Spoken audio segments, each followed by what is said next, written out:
peut être simple pour beaucoup, mais pour moi, une grosse galère.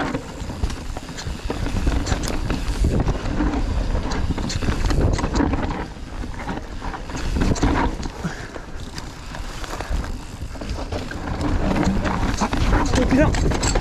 Oh, je me suis éclaté les couilles. Aïe aïe aïe.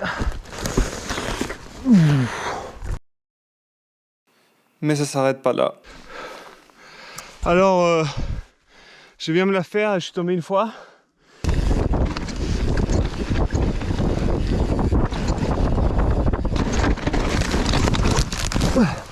Mouiller, c'est un autre niveau de compliqué. Oui! En fait, là, c'est une des noires les plus dures que j'ai faites récemment.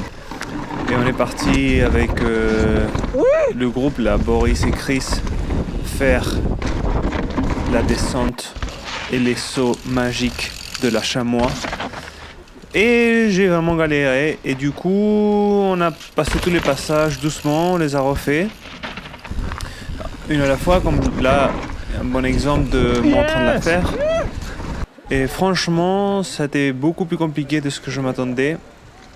Même s'il y avait un groupe de jeunes qui étaient très inspirants, qui roulaient très vite, très fort, il y avait toujours ce côté mental de difficulté où je sentais pas 100% le contrôle sur la voie. Mais il n'y avait pas que moi. Oui! Oh punaise! Et finalement, je suis allé tout seul.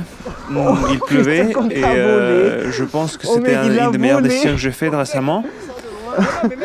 Et on va voir ça maintenant. Focus. Pousse pas trop. Et on fait ce qu'on sait faire.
Là, je vais vous montrer en fait toute la piste du début.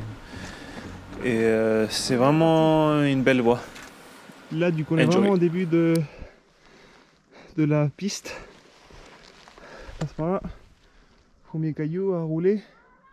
Ensuite, on sort deuxième. Et tout au fond, passe par troisième. Voilà le premier caillou à roll. On peut aussi passer par la gauche, bien entendu. Par la droite en descendant. Et on passe sur le deuxième caillou, là on saute. Et on le roule. Ouais. Voici mon passage préféré. Fait ce caillou, on peut le passer par dessus. Après on tourne, on va là. Du cracks. Et on arrive de là. Mon passage préféré il est là-bas en haut là. Et en fait c'est le début là-bas tout en haut.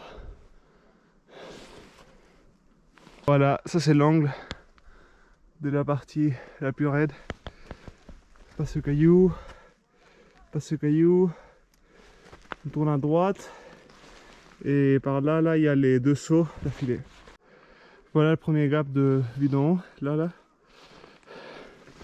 J'arrive ici, petit caillou et c'est là la partie vraiment très raide. Avec des cailloux au milieu, donc ça pousse pas mal de vélo, la roue arrière, il faut rester sur l'arrière, mais aussi il faut pas trop rester sur l'arrière parce que sinon si on roule en 29, la roue va te pousser.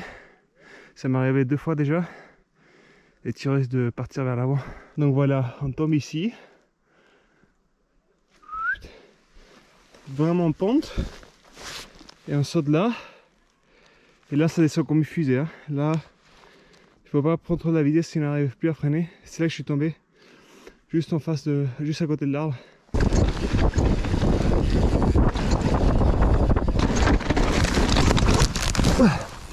Des belles traces de pneus en prenant le virage. Ça glisse. Un bon bout. Je me rends compte que quand même ici l'angle d'attaque est assez important en fait. Ça doit être, je sais pas. On arrive dans ce virage et on peut sauter ici là et retomber par là, ce qui est vachement plus simple que prendre le contour du rocher. Il y a une bifurcation en fait ça rejoint ici et après ça continue vers un autre gap qui est assez important quand même parce qu'on vient de là, pas mal de vitesse, saute ici et on retombe un peu avant l'arbre. Et voilà, ça c'était la fin. Et là je vais vous montrer les jours d'avant quand je m'entraînais avec mes potes. Et c'était super. En fait sur ce passage c'est le double gap et mentalement j'avais beaucoup de mal. Mais maintenant ça y est, je maîtrise. Mais en fait j'avais toujours peur de pas réussir le premier et tomber sur le deuxième. Qui m'est arrivé d'ailleurs le jour où il a plu et j'ai fait l'enchaînement complet. Par contre là avec le sol sec, nice. Oh, on a les c'était un peu plus drôle parce qu'on glissait moins et on pouvait aller un peu plus vite. Mais là c'est une de mes premières fois en train de la faire, donc je sais pas trop où je vais, mais voilà, ça reste cool. En train de suivre le hardtail.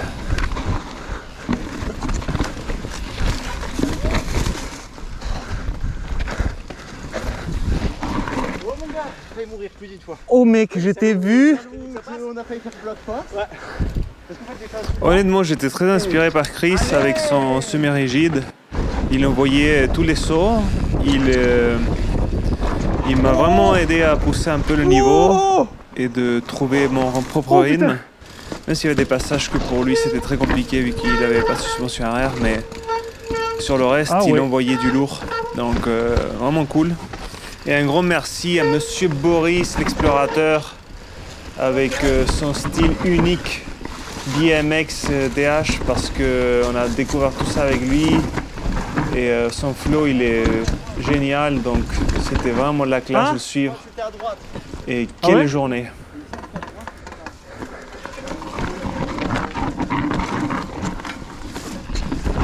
Franchement, une des plus grosses différences que je sens avec le DH, c'est la confiance que ça inspire et ça pardonne les petites erreurs beaucoup plus. En même temps il est lourd, il est plus difficile à tourner, mais ça m'a vraiment ouvert l'esprit par rapport à ce que je suis capable de faire ou pas. Parce que c'est pas une question de vélo, certains passages c'était vraiment une question psychologique. Mais le confort du DH me permettait d'aller direct sans hésiter.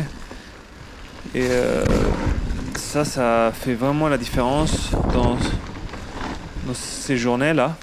Et hyper content du vélo.